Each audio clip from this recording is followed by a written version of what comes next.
Once upon a time, all the animals were gathered in the jungle. They had one problem. They didn't have any king in the jungle.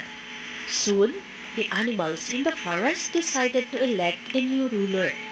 At the meeting of the animals, the monkey who was present there was asked to dance. He did this so well that all the animals were so impressed by his performance. All the animals were carried entirely after their feet with enthusiasm. And then and there, all of them decided to make the monkey king. The fox did not vote for the monkey and was much disgusted with the animals for electing so unworthy ruler.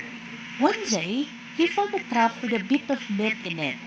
The fox then got an idea, hurried the king monkey and told him that he had found a rich treasure which he had not touched because it belonged to the majesty, the monkey.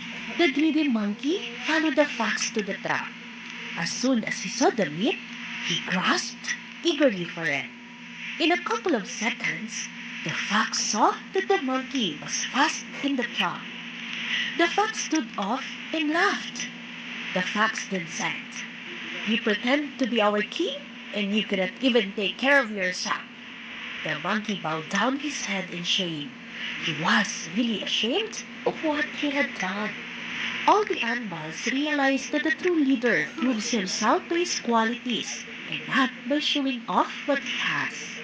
Soon, another election among the animals was held. This time, they appointed the true king. It was the lion, the king of the jungle.